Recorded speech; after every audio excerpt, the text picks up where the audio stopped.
Lengan kiri.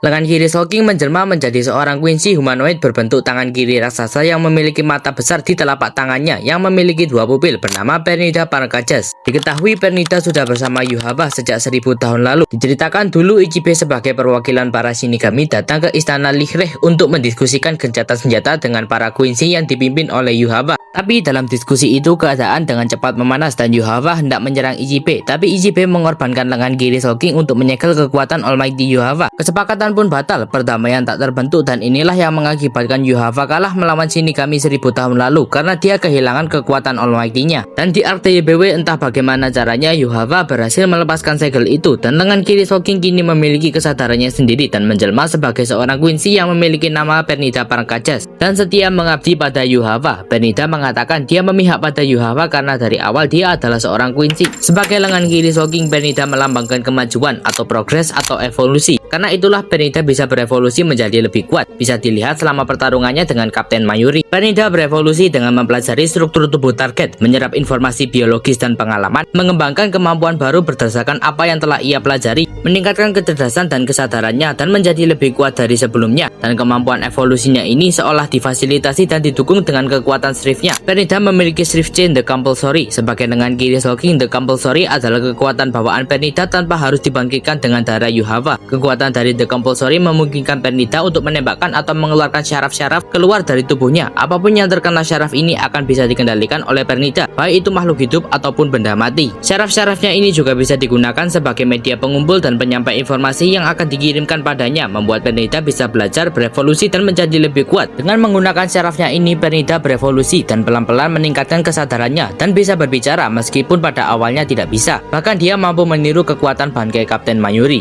Lengan kanan. Lengan kanan Soul King menjelma menjadi entitas dewa humanoid berbentuk lengan kanan bernama Mimi Hagi-sama. Diceritakan Mimi Hagi jatuh di luar distrik Rukongai ke-78 dan menjadi sosok dewa yang disembah oleh penduduk sekitar. Mirip seperti Pernida, Mimi Hagi adalah entitas humanoid berbentuk tangan kanan raksasa yang terkepal dengan mata besar di punggung tangannya. Kalau Pernida melambangkan kemajuan dan evolusi, Mimi Hagi melambangkan stagnasi. Suatu hari karena desperate, orang tua Ukitake membawanya ke kuil Mimi Hagi-sama untuk memohon kesembuhan pada penyakit paru-paru Ukitake yang tidak bisa disembuhkan. Mimi Hagi yang mendengar doa itu masuk ke dalam alam bawah sadar Ukitake untuk menyatukan diri dengan paru-paru Ukitake. Dengan kemampuan stagnansi yang bisa menghentikan segala macam progres, Mimi Hagi menghentikan perkembangan penyakit Ukitake supaya tidak bertambah parah, membuatnya tetap hidup. Tapi ini juga membuat penyakit Ukitake tak bisa disembuhkan karena lagi-lagi Mimi Hagi menghentikan segala macam progres atau kemajuan. Selama invasi kedua Vandenreh ke Soul Society, Ukitake berkorban dengan melakukan ritual Kamikake untuk menjadikan dirinya sebagai wadah bagi Mimi Hagi-sama guna menggantikan peran Soul King untuk sementara, yang menahan ketiga dunia supaya tidak hancur karena Yhwach sudah membunuh dan menyerap Soul King. Tapi Mimi Hagi berakhir diserap juga oleh Yhwach dan pecahan-pecahan Mimi Hagi yang tersisa jatuh kembali ke Soul Society dan menyerang para Shinigami yang akhirnya menjadi alat bagi Aizen untuk aura farming.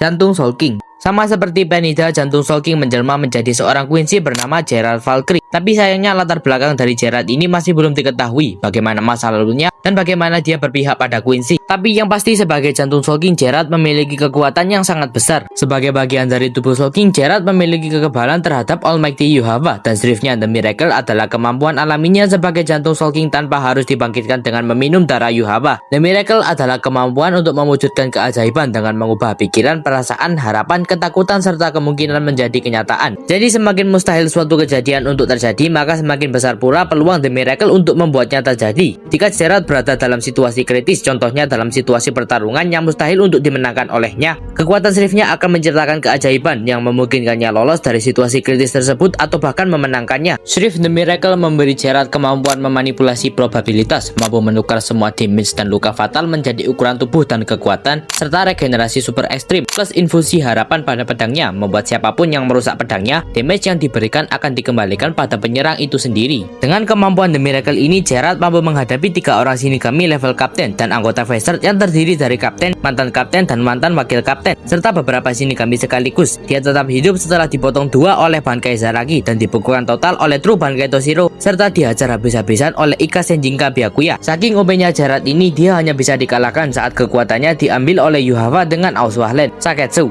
Saketsu adalah rantai pengikat dan masih belum diketahui bagaimana bentuknya, tapi dijelaskan dalam novel Bleach berjudul Inferior Onward. Saketsu ini jatuh dan tertanam pada seorang Fullbringer bernama Aura Michibane. Karena keberadaan Saketsu dalam tubuhnya inilah dia menjadi Fullbringer terkuat. Saketsu meningkatkan kemampuan dasar Fullbringer Aura yang bisa memanipulasi jiwa pada materi apapun, tapi tentu saja berada di level jauh di atas para Fullbringer lain. Dengan hanya menggunakan kekuatan dasar seorang Fullbring ini, Aura sukses menjadi Fullbringer terkuat. Dia mampu membuat dirinya tak berwujud, memungkinkan dirinya untuk menembus benda apapun. Dia juga bisa menyembuhkan dirinya sendiri, bahkan menyembuhkan kepalanya yang sudah terpenggal. Dia juga bisa menciptakan penghalang nitrogen untuk melindungi dirinya dari serangan, serta menciptakan serangan elemen berbentuk naga yang cukup kuat untuk beradu serangan dengan Hado nomor 99 Goryu Temetsu yang dikeluarkan oleh Urahara. Kepingan Slowking. Seperti namanya, kepingan Slowking ini adalah bagian-bagian kecil dari tubuh Slowking, yang mana ada lebih dari satu. Kepingan-kepingan ini tersebar di berbagai tempat di dunia Bleach. Kepingan ini adalah sumber kekuatan dari para Fullbringer. Kepingan ini akan masuk ke dalam janin manusia yang akan menarik perhatian para Holo, membuat Holo tersebut menyerang ibu dari sang bayi, yang membuat kekuatan Holo tersebut akhirnya terprint dalam bayi itu dan memberinya kekuatan Fullbring. Dan ada juga kepingan yang jatuh ke Soul Society yang berakhir di tubuh Shinigami seperti Rangiku. Rangiku pernah memiliki kepingan Slowking dalam dirinya sebelum diambil paksa olai Aizen untuk membuat Hokyoku.